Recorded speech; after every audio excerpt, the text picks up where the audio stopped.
Part three is Tacoma Golden Gloves.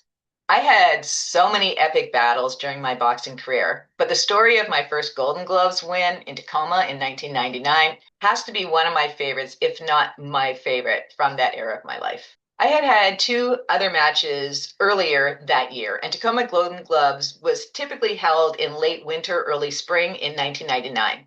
But I had started competing earlier the year before and was confident that I'd do well to represent women's boxing as one of two women's matches on that card. Mine was scheduled for right before intermission, and Adrian, who also boxed out of our boxing club, was scheduled for right after intermission. By that point in the late 90s, the media was really starting to pay serious attention to women's boxing, especially when Lucia Riker and Layla Ali came on the scene. Lucia for her skill, because she was awesome, and Layla mostly for her very famous last name. I found out who my opponent was when I first qualified and was asked to compete on that card. She was from Kelso, which is in the southern part of Washington State.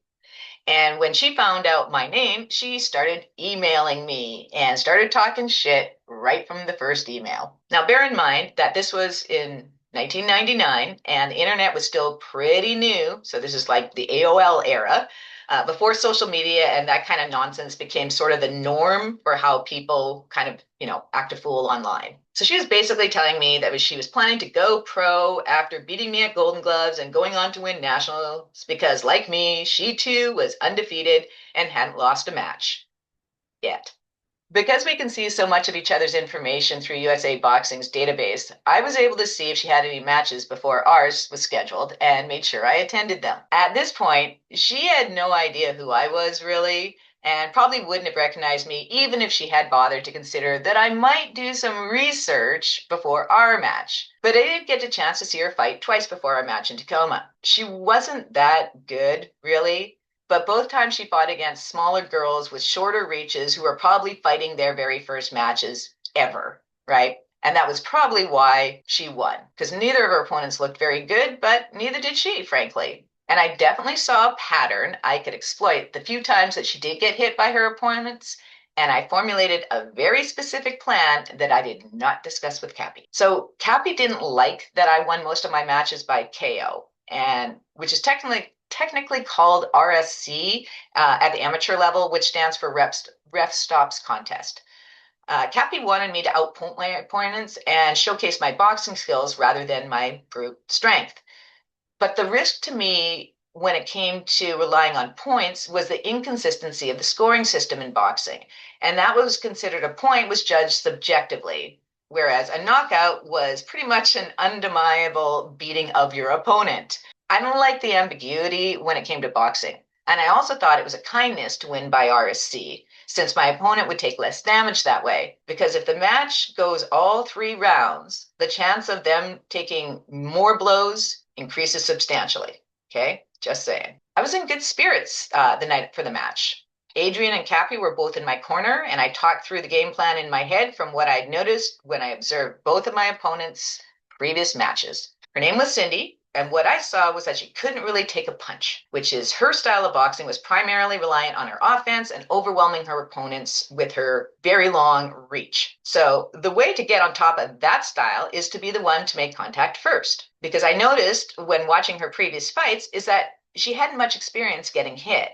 So when she did get hit, she would react by turning her head away from her opponent, as if she was, by looking away, she wasn't going to get hit again. I knew this was a weakness I could totally capitalize on, both from a points perspective and also a KO perspective. So as the commentators started to announce our match, I could feel my energy gathering and my strategy solidifying.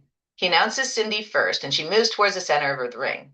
He announces my name next. I raise my gloves in the air and move towards the ref in the center of the ring. Right after we touch gloves and head back to our corners, some jerk in the audience screams out, "Kill the Dyke from Capitol Hill." That was the last bit of fuel that ignited the rage. That was the spiritual force behind all of my fights. That Medusa energy that was forced to lay dormant for all those years was finally allowed to be unleashed.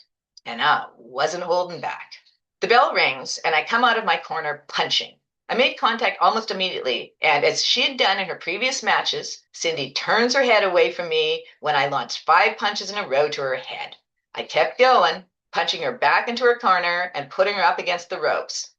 The ref breaks us up and calls the first standing 8 count, only 10 seconds into the first round.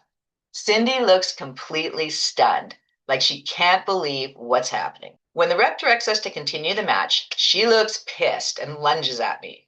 Now, she's taller than me, but I have long arms too, and much better defensive skills. She relied on her reach to fight outside, but I slipped under her straight punches, went right underneath, and got inside to her body and started hammering her ribs, landing several body shots before the ref called the second standing 8 count, which after he called it, we broke, but she still threw a punch at me, and that was the one punch that she would land that she threw the entire match. And it was an illegal punch. I had to laugh to myself as I watched her eyes as the ref is counting her down again. This time when we're directed to continue the match, I went after her hard again and once again punched her right back into her corner again, this time blooding her nose as I did it. I don't know how many punches I landed before the ref called the third standing 8 count on the round, and Cindy's coach threw in a white towel into the ring, which signals a technical knockout and call to end the match. And I win by technical knockout in the first round. Bear in mind that women at the amateur level only fight 3 2-minute rounds. That's the entire match. So in less than 2 minutes, I landed enough punches to warrant 3 standing 8 counts and force a technical knockout on a previously undefeated opponent who'd been trying to bully me over email, essentially bragging that there was no way I'd be able to beat her and that she was pro boxing material.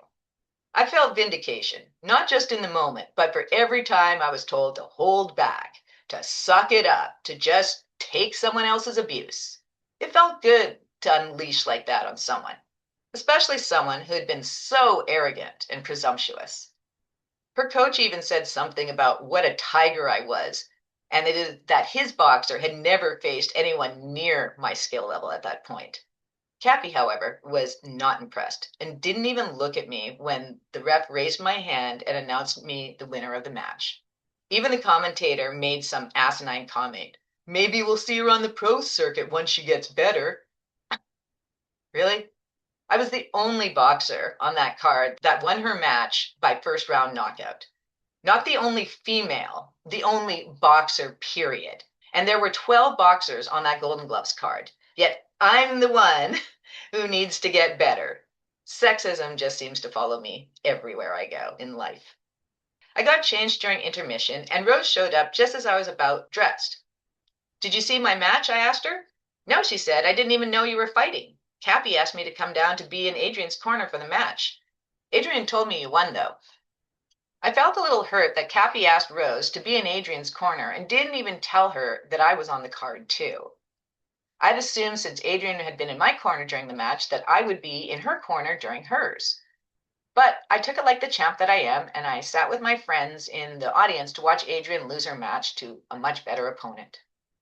After the card was over, all the winners were called back on stage to receive the real prize we were all fighting for, the coveted Golden Gloves jacket. By this point, I'm not in headgear anymore, and I'm wearing normal street clothes, got my hair down, makeup on, etc. This time when I get called up to receive my jacket, I get catcalls from the audience instead of admonishments about being a dyke or whatever. Because even during my boxing days, I still had a very pretty face too. I rode back with Cappy to the gym where my card was parked, just the two of us. Cappy still hadn't said a word to me, no congratulations, nothing. I finally broke the silence and asked Cappy about the evening. All Cappy said to me was, "It's disappointing that you can't be there for your teammates."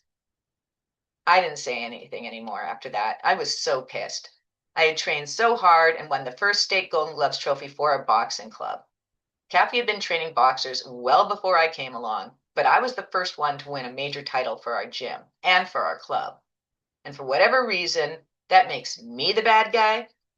I was so pissed at Cappy for that, but never said anything more about it. I just ended up meeting up with Adrian and her friends later at a beer parlor not too far from the gym and played pool with them to celebrate our both making it to state Golden Gloves. Adrian wasn't upset about losing her match, and she and her friends both gassed me up quite a bit about winning mine, saying how savage I was, and it was by far the most entertaining fight of the night, especially given the height disparity between me and Cindy and how I still handed her ass to her anyway. Even though I qualified, I didn't end up competing at nationals that year because I dislocated my shoulder in the next match I was in a month later and had to have surgery. I ended up winning that match literally with one hand, as I had dislocated my shoulder in the second round, throwing an overhand right, attempting to knock out a very poor opponent. I kept my guard low to cover the fact that my shoulder was sitting out of its socket for the entire third round, which I'd won on points just using, like I said, my left hand and just primarily my jab. I wasn't about to lose to that particular opponent by default, which would have happened if the ref had noticed that my shoulder was dislocated. It was an old gymnastics injury that had ended my career in that sport, actually. And my shoulder had been unstable since that initial injury it had happened back when I was 14. I probably should have had surgery sooner. I ended up getting Bankart repair on it in May 1999, just 2 weeks or so before my 31st birthday. Cappy came to see me in the hospital after my surgery and brought me some flowers, but I didn't end up boxing at the gym much longer after that. Things weren't the same after that Golden Gloves card, and I felt even less protected by Cappy after that match where I dislocated my shoulder in Wenatchee. But by that time, in the fall, I had started working for a Paul Allen startup in Bellevue, Washington, and was spending more time on the east side than I was in Seattle, and I knew it was time to find a new coach. I first found Jerry in Bellevue, and then eventually Brett and Bob up in Everett, and those two guys coached me for the remainder of my competitive boxing career.